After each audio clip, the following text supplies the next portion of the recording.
Hello friends, तो आज के वीडियो में पढ़ेंगे मूविंग कॉइल गैल्वेनोमीटर। तो बेसिकली मूविंग कॉइल गैल्वेनोमीटर होता क्या है? तो ये इंस्ट्रूमेंट है, ये क्या है? ये इलेक्ट्रोमैग्नेटिक इंस्ट्रूमेंट है जिसको यूज हम किस लिए करते हैं? हम करते हैं very small amount of current को मेजर करने के लिए। तो है क्या ये? वेरी सेंसिटिव इलेक्ट्रोमैग्नेटिक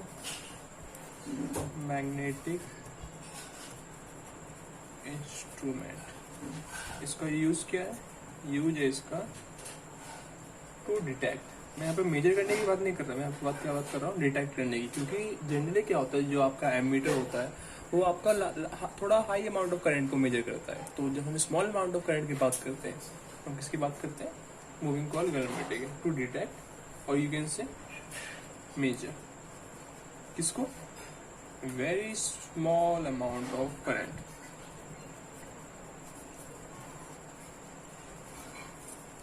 क्लियर हुई आप लोगों के बात? ठीक है। स्मॉल अमाउंट ऑफ करंट का मीनिंग, कहने का मीनिंग ये है, इसे आप बोल सकते हो few micro ampere. Few micro ampere. Micro कितना होता है? माइक्रो होता है 10⁻⁻⁶। क्लियर? तो इसके बाद इसकी बात करते हैं इसके प्रिंसिपल की। तो इसका प्रिंसिपल क्या है? इसका प्रिंसिपल है आपका कि when a current carrying rectangular loop is placed in external field,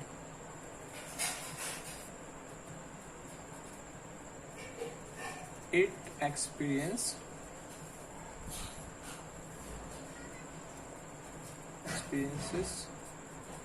torque. Clear? क्या है ये सिंपल, आप पहले पढ़ चुके हो। क्या पढ़े हो? कि आपको पता है ना कि क्या होता है जब हम किसी एक मोटर की बात करते हैं, डीसी मोटर की। तो उसमें क्या होता है, जैसे हम करंट देते हैं, हमने क्या दिया? करंट दिया, और वो किस में गया? एक कॉइल में गया, जो किसके अंदर रखी हुई है? मैग्नेट के अंदर रखी हुई है।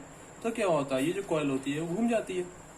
इसी प्रिंसिपल में हमारा क्या काम करता है? मूविंग कॉइल गैल्वेनोमीटर काम करता है कि जब भी आप करंट सप्लाई करोगे, जब भी आप क्या करोगे, एक करंट कैरिंग रेक्टेंगुलर लूप, एक रेक्टेंगुलर लूप में जब भी करंट फ्लो होगा, और वो लूप वहां पर रखा गया, वो लूप रखा गया आपका एक्सटर्नल मैग्नेटिक फील्ड में। यहाँ पे मैं फील्ड की बात, कौन सी फील्ड की बात कर रहा हूँ?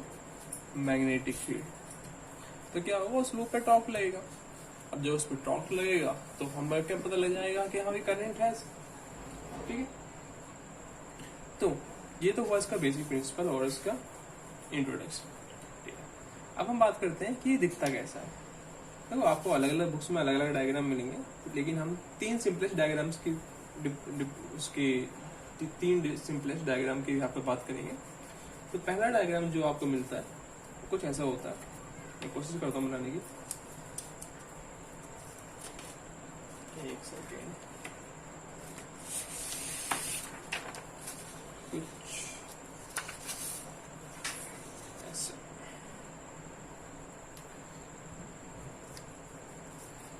क्या होगा, एक चैम्बर होगा बॉक्स टाइप का।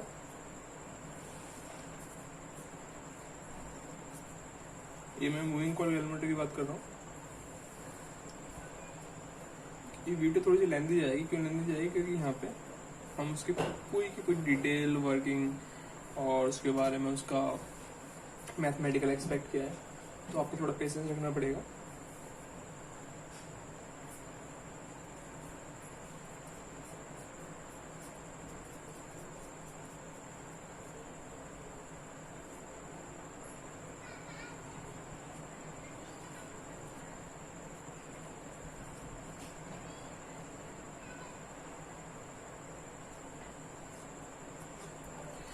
T1 T2 क्या है? टर्मिनल्स है आपके। टर्मिनल्स की मीनिंग क्या है? जहाँ पे आप क्या करोगे, एक में आप करंट को इनपुट कराओगे और एक में आप करंट को बाहर निकाल दोगे, क्योंकि इसको क्या करते हैं सीरीज में कनेक्ट करेंगे हम, अगर हम करंट डिटेक्ट करना है तो T1 T2 क्या, जहाँ से आप इसको एक्सटर्नल सर्किट से कनेक्ट करोगे, ठीक है।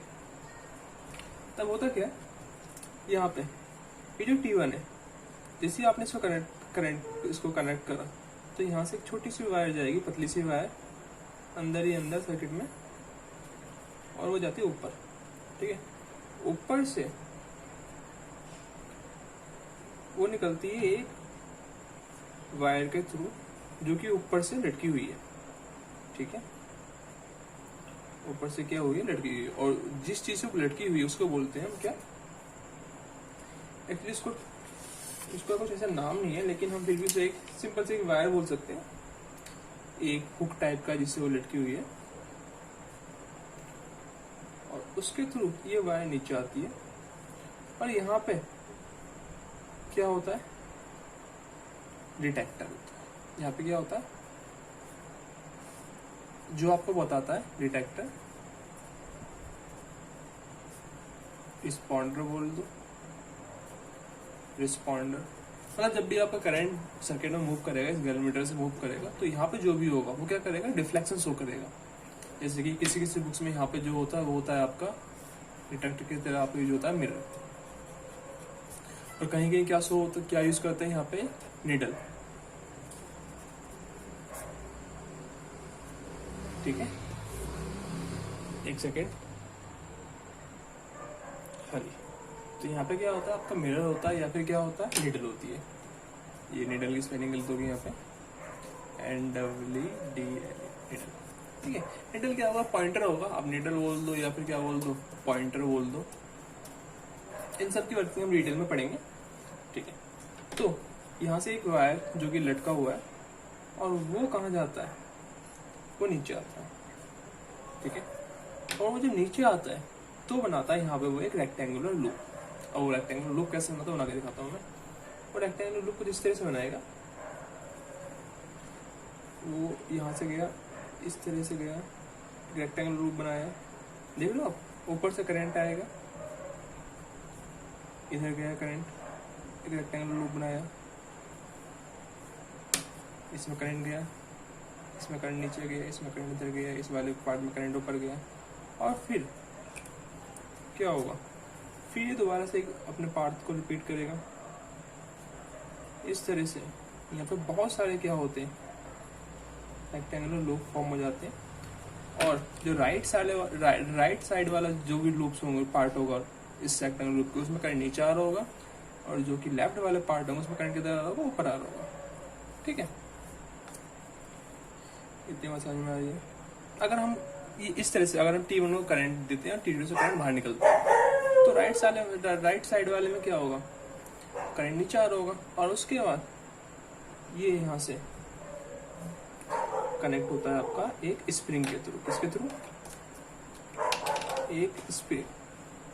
यहाँ पे क्या है, आपकी स्प्रिंग है, इसको थोड़ा सा और छोटा कर दिया है, मैं बताता हूँ। ये स्प्रिंग, यहाँ पे ये एक स्प्रिंग है, ठीक है। ये क्या है, यहाँ पे स्प्रिंग, ठीक है, और जो कि यहाँ पे इस बेस से कनेक्टेड है, ठीक है जी। अब जो मेन चीज थी आपकी, मेन चीज क्या आती है कि रेक्टेंगुलर लूप किस में रखा होगा, रेक्टेंगुलर लूप रखा होना चाहिए आपकी एक्सटर्नल मैग्नेटिक फील्ड में। तो एक्सटर्नल मैग्नेटिक फील्ड कहाँ से आएगी, एक्सटर्नल मैग्नेटिक फील्ड होती है आपकी यहाँ पे, ये आपकी साउथ है, और ये आपका क्या हो जाता है यहाँ पे नॉर्थ। तो इसको ये एक्सटर्नल मैग्नेटिक फील्ड में रखा जाता है। अब देखो, ये तो आप बोलोगे भाई ये तो ये किसकी तरह दिख रहा है, ये तो आपको ये हमारा दिख रहा है इलेक्ट्रिक मोटर की तरह। ये बिल्कुल इलेक्ट्रिक मोटर की तरह है, लेकिन यहाँ पे कहीं पे भी स्प्लिटरिंग, कार्बन ब्रशेस नहीं होते। यहाँ पे क्या होता है, एक स्प्रिंग होती है, ठीक है। इस स्प्रिंग का बहुत इंपॉर्टेंट रोल है, अगर ये स्प्रिंग ना हो तो ये काम नहीं करेगा। अब देखो,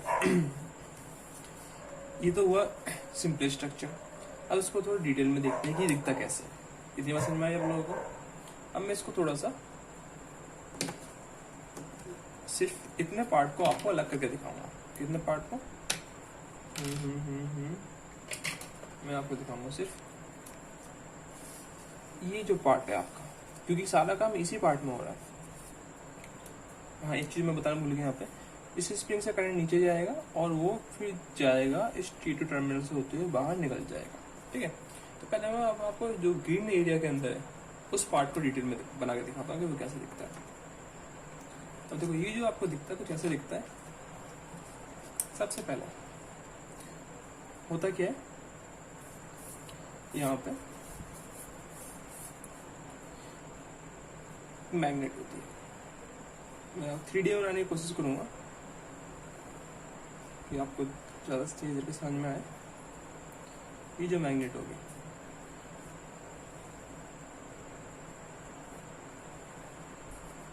ये है आपकी नॉर्थ वाली मैग्नेट। ठीक है,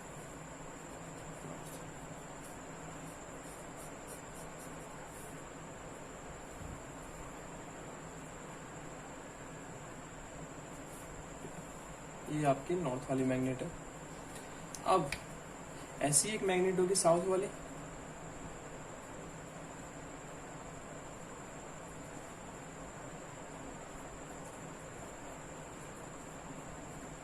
साउथ वाली मैग्नेट।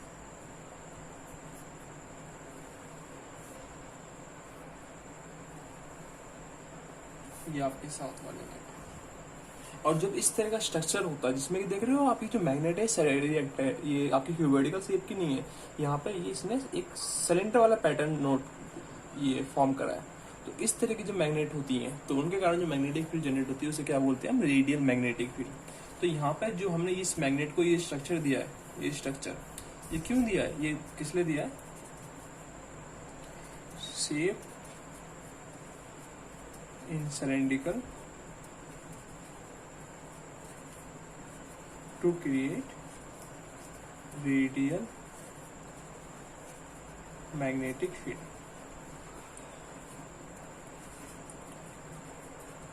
ठीक है, तो इतनी बात समझ में आ गई आप लोगों को। ठीक है, रेडियल क्या होती है, रेडियल बेसिकली जिसका एक सर्कुलर पैटर्न फॉर्म हो, सर्कुलर तरह का पैटर्न फॉर्म हो। सर्कल क्या होता है, सर्कल क्या होता है, सर्कल वो चीज होती है जो कि सेंटर से कांस्टेंट डिस्टेंस पे जिसकी वैल्यू क्या हो, सेम हो। ठीक है, उस तरह का पैटर्न क्रिएट हो। लेकिन ये पैटर्न यहाँ पे काम नहीं करेगा क्योंकि इसमें क्या है, एक मोनोपोल है। कोई नहीं, उसे बाद में देखते हैं। तो ये साउथ हो गया। अब क्या होगा, ऊपर से ये वाला ऊपर वाला देख रहे हो, ये वाला इस वाला पार्ट, ऊपर से मैंने एक वायर रेड का रखी है। ठीक है, अब क्या है, ये जो वायर लटकी हुई है, ये जो वायर लटकी हुई है, इस वायर में आ रहा है करंट। ठीक है, लेकिन जो मैं एक चीज मैं यहाँ पे बनाया नहीं, क्यों नहीं बनाया, क्योंकि यहाँ पर थोड़ा सा फिगर हो जाता है। ये जो आपको रेक्टेंगुलर लूप दिख रहे हैं ना, ये हवा में नहीं बने होते, ये एक्चुअली बने होते हैं एक सॉफ्ट आयरन कोर के ऊपर। आयरन कोर के ऊपर इनको लूप को लपेटा जाता है। जैसे कभी आपने अगर रियल लाइफ में कोई छोटी सी मोटर खोली होगी तो आपको दिखता होगा कि जो आपकी जो कॉपर की वायर होती है वो किसी एक आयरन कोर के ऊपर लपेटी जाती है। तो मैं उसी आयरन कोर की बात कर रहा हूँ। और वो आयरन कोर किस शेप का होता है, वो आयरन कोर होता है आपका सिलेंड्रिकल शेप का। तो पहले हम आयरन कोर बना देते हैं। तो यहाँ पे क्या एक आयरन कोर है,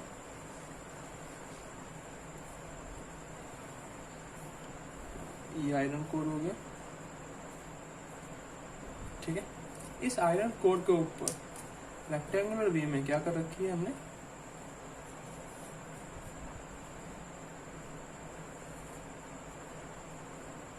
वायर को लपेट रखा है।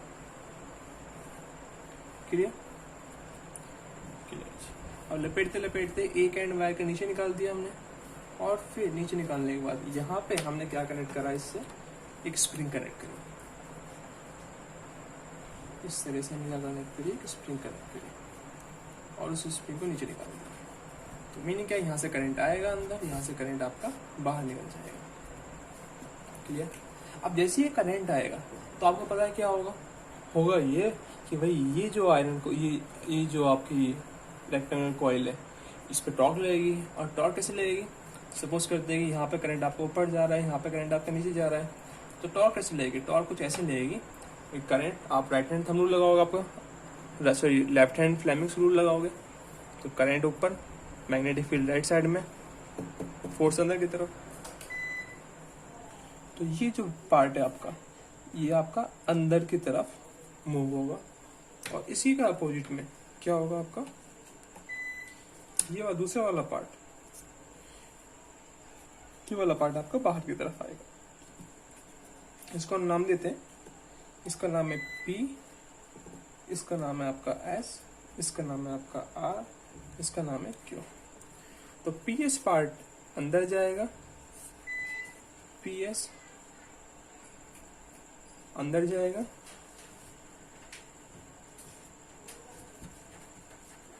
इनवर्ड, और sorry PQ, my mistake, PQ वाला पार्ट अंदर जाएगा और RS वाला पार्ट आपका आउटवर्ड, पेपर से बाहर की तरफ आएगा। और इसकी वजह से कैसी मोशन होगी, इसकी वजह से इसकी मोशन होगी कुछ इस तरीके से, ठीक है, इस तरह से रोटेट करेगा। देखो अब देखो समझो, यहाँ पे अगर यहाँ पे स्प्रिंग नहीं होती तो आप क्या बोलते कि भाई इस पर टॉर्क लग रही है तो ये रोटेट करता जाता, लेकिन हमें पता है क्या कि जब इस पर टॉर्क लगेगी तो ये रोटेट तो करेगा, लेकिन जो ये स्प्रिंग है इसका भी तो स्प्रिंग कांस्टेंट होगा ना। और स्प्रिंग का काम क्या है, स्प्रिंग का काम ये है कि जब भी आप उसकी शेप चेंज करने की कोशिश करते हो तो क्या करता है, वो उसको अपोज करता है, ठीक है। नॉर्मल स्प्रिंग कैसे देखिए आप, नॉर्मल स्प्रिंग आपने कैसे देखी इस तरीके से, तो जितना ज्यादा आप उसे स्ट्रेच करोगे, एक्स बढ़ाओगे, तो उतनी ज्यादा स्प्रिंग की फोर्स बढ़ती जाएगी। और यहाँ पे स्प्रिंग कैसी, यहाँ पे आपकी नॉर्मल स्प्रिंग नहीं, यहाँ पे आपकी स्प्रिंग है सर्कुलर वेव वाली स्प्रिंग, स्पाइरल स्प्रिंग। तो इन स्पाइरल स्प्रिंग का काम क्या होता है, इन स्पाइरल स्प्रिंग का काम होता है कि जब भी आप इनको घुमाओगे तो क्या होगा, ये पीछे की तरफ, मीनिंग क्या है, ये जैसे कि आप सपोज करो ये मेरी एक स्प्रिंग है, आपने कभी देखा होगा बचपन में जब आपकी छोटी छोटी गाड़ियां थी, छोटी छोटी गाड़ियां कहने का मीनिंग क्या है, जिनमें चाबी भरते थे आप, और फिर क्या होता था वो चलती थी, तो कभी उसे खोल के देखा तो उसमें ऐसी स्प्रिंग होती थी। तो क्या होता है, जैसे मैं इस स्प्रिंग को टाइट करूंगा, इस स्प्रिंग को मैंने टाइट कर दिया, तो क्या होगा, ये स्प्रिंग एक बैक फोर्स लगाएगी जो कि क्या करेगी, अपने आप को इस नॉर्मल शेप में लाने की कोशिश करेगी। और ये जो रोटेशनल फोर्स है, रोटेशनल फोर्स क्या होती है, टॉर्क होती है। अगर मैंने इस स्प्रिंग को लूज कर दिया, खोल दिया बहुत ज्यादा, तो क्या होगा, अब जो फोर्स टॉर्क लगेगी वो दोबारा से अपनी नॉर्मल शेप पाने को लगेगी, ठीक है। आप इसे एक्सपेंड करोगे तब ये अपने आप को बंद करेगी, अगर आपने इसको थोड़ा सा टाइटली बाइंड कर दिया तो ये अपने आप को खोलेगी। तो बेसिकली काम कहने का मीनिंग ये है कि आप जो भी करोगे उसके अकॉर्डिंग अपोजिट काम करेगी। तो यहाँ पे हो क्या रहा है, यहाँ पे हो ये रहा है कि जब PQ पार्ट आपका अंदर की तरफ मूव जा रहा है और SR पार्ट आपका बाहर की तरफ आ रहा है, तो ये मोशन कैसी हो रही है, ये मोशन हो रही है आपकी क्लॉकवाइज, ठीक है। अगर ऊपर से देखते आपको दिखेगी क्लॉकवाइज मोशन दिखेगी, और नीचे से देखो तो कैसे दिखेगी, एंटी क्लॉकवाइज दिखेगी, कोई दिक्कत नहीं है। तो जिस भी डायरेक्शन में ये रेक्टेंगुलर कॉइल मूव करेंगे, जस्ट उसके अपोजिट डायरेक्शन में क्या होगा, ये स्प्रिंग टॉर्क लगाएगा पीछे की तरफ, ठीक है, रिस्टोरिंग टॉर्क। इसमें क्या होता है, रिस्टोरिंग फोर्स होती है, तो यहाँ पे क्या लगेगी, रिस्टोरिंग टॉर्क, क्योंकि यहाँ पे घूम रही है चीजें। तो अब क्या होना है, अब होना ये है कि इस स्प्रिंग की वजह से जो टॉर्क लग रही है, रिस्टोरिंग टॉर्क, और ये जो करंट के कारण जिस पर टॉर्क लग रही है, तो एक टाइम बाद वो दोनों क्या होंगे, एक दूसरे को बैलेंस कर देंगे। और उस टाइम पे क्या होगा, उस टाइम पे होगा ये कि अब और ज्यादा ये रोटेट नहीं करेगा। सपोज करते हैं हम इस तरीके से कि स्टार्टिंग में इसको मैं कैसे देखता हूँ, मैं इसको आपको एक दूसरा फिगर दिखाता हूँ। इसको आप नीचे से देखते हो कैसे लगेगा, जब आपने इसको नीचे से देखा, नीचे की तरफ से, तो आपको ये किस तरह से दिखेगा। जब आप इसको नीचे की तरफ से देखोगे तो आपको कुछ ऐसा दिखेगा कि भाई एक आपकी मैग्नेट है नॉर्थ वाली, एक आपकी मैग्नेट है साउथ वाली, और बीच में है एक सिलेंडर, और उसके ऊपर है आपका एक कॉइल, ठीक है। और मैग्नेट की वजह से मैग्नेटिक फील्ड का पैटर्न कुछ इस तरीके से, कुछ इस तरीके से मैग्नेटिक के अंदर, मैग्नेटिक की वजह से मैग्नेटिक फील्ड का पैटर्न, इसी पैटर्न को बोलते हैं हम रेडियल मैग्नेटिक फील्ड। तो जब आपने करंट दिया, ये नेचुरल, ये इसकी नेचुरल जगह है, जब आपने इसको करंट दिया तो होगा क्या, होगा ये कि ये जो आपकी कॉइल है, ये अभी इनिशियल से, ये इसकी इनिशियल लाइन है, तो ये थोड़ी सी रोटेट हो जाएगी। देख रहे हैं आपको, मैं ग्रीन से दिखा रहा हूँ। ये यहाँ पे पहुंच जाएगी और यहाँ पे पहुंच के रुक जाएगी। रुकेगी क्यों? क्योंकि आपको पता है कि यहाँ पे एक क्या थी, एक आपकी एक स्प्रिंग थी, ठीक है। तो जैसे ही इसने करंट के कारण ये कॉइल रोटेट हुई, तो स्प्रिंग ने क्या करा, स्प्रिंग क्या करती है, रिस्टोरिंग टॉर्क लगाएगी, तो स्प्रिंग इसको रोटेट नहीं होने देगी। लेकिन और एक टाइम ऐसा आएगा कि स्प्रिंग की टॉर्क और इसकी टॉर्क क्या हो जाएगी, आपस में बराबर हो जाएगी। और उस पॉइंट को जब जैसे ही वो पॉइंट बराबर हुआ तो क्या होगा, हमें पता लग जाएगा कितना डिफ्लेक्शन हुआ। अब जो है मैं आपसे एक चीज पूछूं, अगर करंट ज्यादा होगा, मैंने ज्यादा करंट दिया, ठीक है, ज्यादा करंट देने से क्या होगा, टॉर्क ज्यादा लेगी करंट के कारण। कि टॉर्क क्या होता है, टॉर्क होता है एम बी साइन थीटा, और एम क्या होता है, आई मल्टीप्लाई में ए बी साइन थीटा। अब जैसे ही आपने करंट को बढ़ाया तो टॉर्क बढ़ी, टॉर्क बढ़ने से क्या हुआ, टॉर्क बढ़ने से हुआ ये कि पहले जो कॉइल थीटा 1 एंगल पर रोटेट हुई थी, अब वो कॉइल कितने डिग्री पे रोटेट हो जाएगी, थीटा 2 हो जाएगी, ज्यादा हो जाएगी। अगर आपने करंट कम कर दिया तो वो कम रोटेट होगी, करंट ज्यादा तो ज्यादा रोटेट हो जाएगी। यहाँ पे मैं ज्यादा कम की बात कैसे कर रहा हूँ, यहाँ पे ज्यादा कम की बात ऐसे कर रहा हूँ क्योंकि देखो यहाँ पे इस कॉइल को रोटेट होने से रोकने के लिए इसके लिए एक रिस्टोरिंग टॉर्क भी लगा रहा है। वो कौन लगा रहा है, वो स्प्रिंग लगा रही है, ठीक है। तो टॉर्क ऑफ करंट, करंट का टॉर्क डिपेंड करता है करंट पर, कॉइल करंट बोलो या कॉइल बोलो, कि कॉइल पे जो टॉर्क लग रहा है वो डिपेंड किस पर कर रहा है, करंट पर। और जो स्प्रिंग का टॉर्क है वो डिपेंड किस पर करता है, थीटा एंगल पर, ठीक है। और इक्विलिब्रियम कब होता है, जब दोनों टॉर्क बराबर हो जाएंगे, वहां पे जाके वो रुक जाएगा। अब देखो, अगर आपने करंट कम दिया तो कॉइल में टॉर्क कम लगा, तो उस कॉइल में टॉर्क कम लगा जब, तो स्प्रिंग भी उतना ही टॉर्क लगाएगा उसको रोकने के लिए। और जब पहले से कम टॉर्क लगा है तो स्प्रिंग में कम एंगल डिफ्लेक्शन आएगा। तो हम क्या बोल देंगे, करंट कम है। मैं आपको दिखाता हूँ, करंट कम हुआ तो स्प्रिंग का टॉर्क, स्प्रिंग की कॉइल का टॉर्क कम हो गया। अगर हमें करंट कम दिया तो, कि करंट कॉइल का टॉर्क डिपेंड करता है करंट पर। और जैसे कॉइल का टॉर्क कम हुआ तो हमें पता है इक्विलिब्रियम में क्या होता है, torque of coil is equal to torque of spring. तो जैसे ही कॉइल का टॉर्क कम हुआ तो मीनिंग क्या है, स्प्रिंग का टॉर्क कम हो गया। और जब स्प्रिंग का टॉर्क कम होता है मीनिंग क्या है, स्प्रिंग का टॉर्क किस पे डिपेंड करता है, एंगल पर। आपने ज्यादा घुमाया स्प्रिंग को तो स्प्रिंग में टॉर्क ज्यादा लगेगा, आपने कम घुमाया तो स्प्रिंग में टॉर्क कम लगेगा। तो अपना जो एंगल होगा वो कम घूमेगा। तो हम क्या बोल देंगे, अगर स्प्रिंग कम रोटेट हुई है तो करंट कम है। अगर करंट बढ़ा दिया मैंने तो कॉइल का टॉर्क बढ़ गया, स्प्रिंग का टॉर्क भी बढ़ गया, तो एंगल भी बढ़ गया। मुझे करंट तो दिखता नहीं है, मुझे क्या दिखता है कि स्प्रिंग ने कितना एंगल रोटेट करा है। तो अगर करंट, स्प्रिंग ने ज्यादा एंगल रोटेट करा मीनिंग करंट ज्यादा है, स्प्रिंग ने कम एंगल रोटेट करा तो मीनिंग क्या है, करंट कम आया। इतनी बात क्लियर है आप लोगों को, ठीक। तो अब इसमें हम बेसिक टर्मिनोलॉजी पढ़ते हैं थोड़ा सा। ये तो इसका हो गया बेसिक वर्किंग। इसके बाद देखेंगे उसकी मैथमेटिकल वे में। अब देखो, इसके बारे में आपको पता है, ये रेक्टेंगुलर कॉइल है, ठीक है। ये क्या आपकी हॉर्सो मैग्नेट होती हैं, जिनका काम क्या होता है, रेडियल मैग्नेटिक फील्ड क्रिएट करना, इस तरीके से, ठीक है। अब क्या है, एक होता है आपका सॉफ्ट आयरन कोर, यहाँ पे ये रहा। अब इसको लटकाने के लिए ये जो ऊपर वाली वायर है, इस वायर को बोलते हैं bronze strip, phosphor bronze strip. इस वायर को बोलते, जो लटकाने के लिए वायर होती है उसे बोलते हैं फॉस्फोर ब्रॉन्ज वायर, लटकाने वाली जो वायर है, ठीक है। और जो स्प्रिंग है, नीचे जो स्प्रिंग होती है, यहाँ पे जो स्प्रिंग है, ये किससे बनी होती है आपकी? ये भी होती है आपकी फॉस्फोर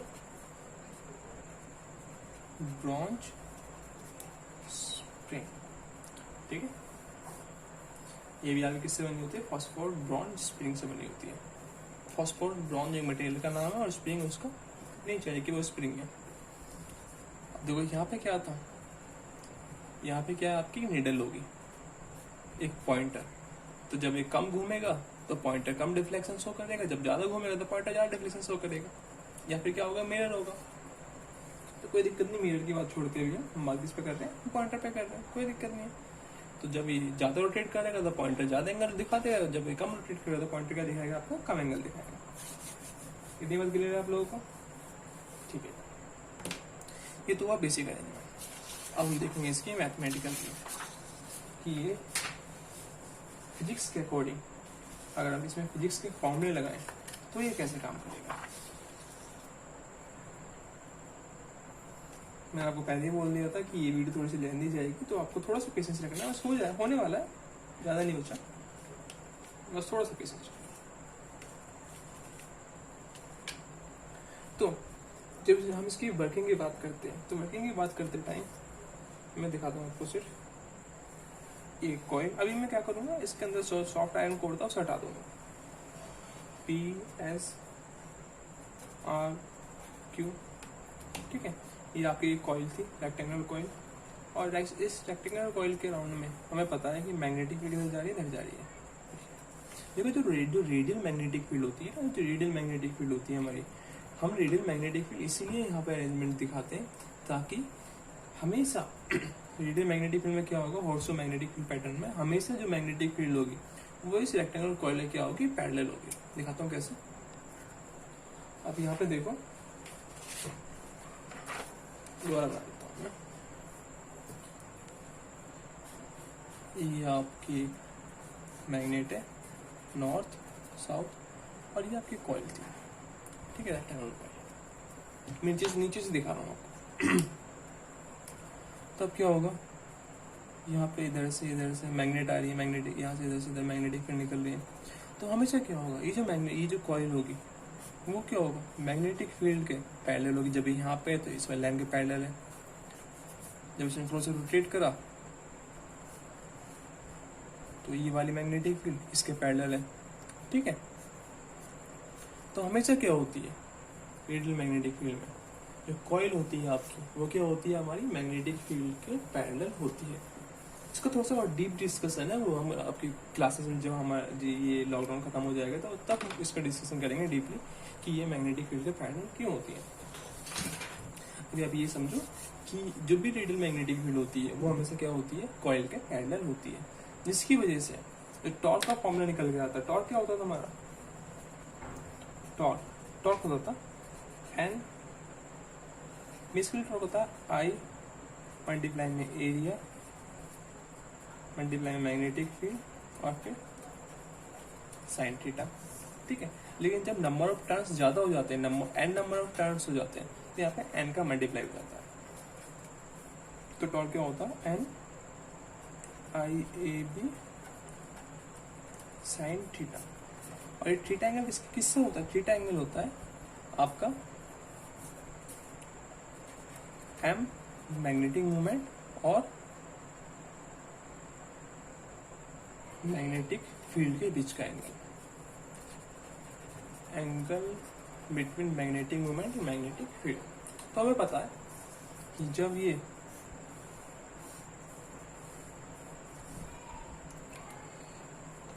मैग्नेटिक फील्ड हमेशा इस कॉइल के पैरेलल है, जब मैग्नेटिक फील्ड हमेशा इस कॉइल के पैरेलल है, तो आप मुझे ये बताओ, अगर मैग्नेटिक फील्ड अभी इस प्लेन में, इस हॉरिजॉन्टल प्लेन में, और ये कॉइल भी इसी हॉरिजॉन्टल प्लेन में, तो मैग्नेटिक मूवमेंट जो वेक्टर होगा किधर होगा, वो होगा इसके परपेंडिकुलर, क्योंकि एम क्या होता है, एरिया वेक्टर होता है, वो क्या होगा, परपेंडिकुलर होगा। तो एंगल कितना बनना है, ये वाला 90 डिग्री बनना है, ठीक है। और इसे आप कितना भी घुमा लो, मैग्नेटिक फील्ड हमेशा कॉइल के पैरेलल होगी। मैग्नेटिक फील्ड क्या होगी, इस कॉइल के पैरेलल। अभी मैंने आपको बताया कि मैग्नेटिक फील्ड क्या इस कॉइल के पैरेलल होगी। तो हमेशा यहाँ पे जो एंगल आएगा वो कितना आएगा, 90 डिग्री आएगा। क्यों? क्योंकि मैग्नेटिक मोमेंट तो फिर उसके परपेंडिकुलर हो गया ना। ठीक है, तो टॉर्क क्या आएगा, हमेशा टॉर्क आएगा NIAB। ठीक है, टॉर्क का फॉर्मूला आपका हमेशा ये क्या होगा, ऑलवेज।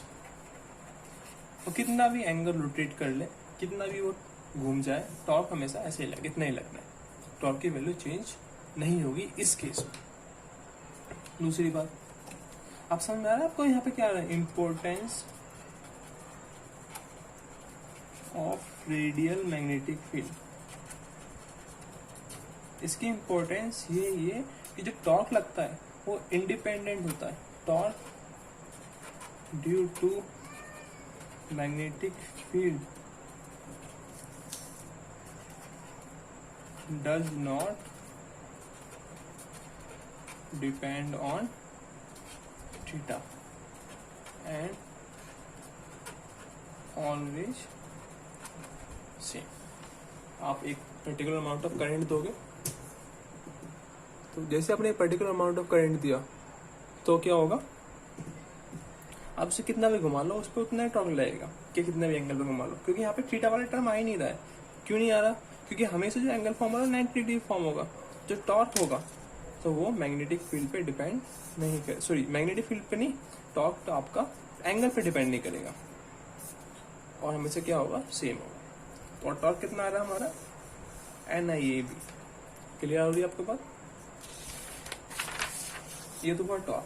टॉर्क किसके कारण है, टॉर्क ड्यू टू करंट। और ये टॉर्क लग किस पे रहा है, ये टॉर्क लग रहा है आपका कॉइल पर। और ये टॉर्क किसके बराबर होगा, इक्विलिब्रियम में लाना है हमें, in equilibrium torque of coil is equal to torque of spring. Coil का टॉर्क हमें पता है NIAB। तो स्प्रिंग का टॉर्क कितना होता है, स्प्रिंग का टॉर्क क्या होगा, स्प्रिंग का टॉर्क करने के लिए कुछ नहीं है। जैसे स्प्रिंग की स्टोरिंग फोर्स होती है, इससे स्प्रिंग का स्टोरिंग टॉर्क हो जाएगा। वो क्या होगा कि स्प्रिंग कांस्टेंट और थीटा क्या होगा, यहाँ पे थीटा ले लो, फाई ले लो, आप फाई लेते हैं। फाई क्या होगा यहाँ पे आपका एंगल, जितना ज्यादा उसने एंगल रोटेट करा है, जितना उसने एंगल रोटेट करा इनिशियल वैल्यू से। तो यहाँ पे क्या आना है, ये है आपका टॉर्क का इसका रिलेशन। ठीक है, तो यहाँ पे हमें क्या पता चला, यहाँ पे हमें पता चला कि देखो आप फाई क्या हो जाएगा, फाई हो जाएगा NINAB अपॉन K मल्टीप्लाई में I। जब आप करंट बढ़ाओगे आपका थीटा जो एंगल होगा वो बढ़ता जाएगा, करंट कम होगा एंगल कम हो जाएगा, सिंपल सी बात है। Meaning phi is direct proportional to I। ठीक है, और यहाँ पे जो ये जो कांस्टेंट है इसको बोलते हैं गैल्वेनोमीटर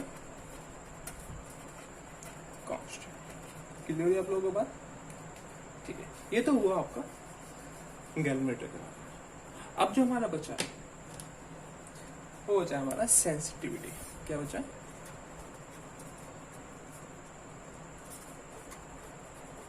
सेंसिटिविटी ऑफ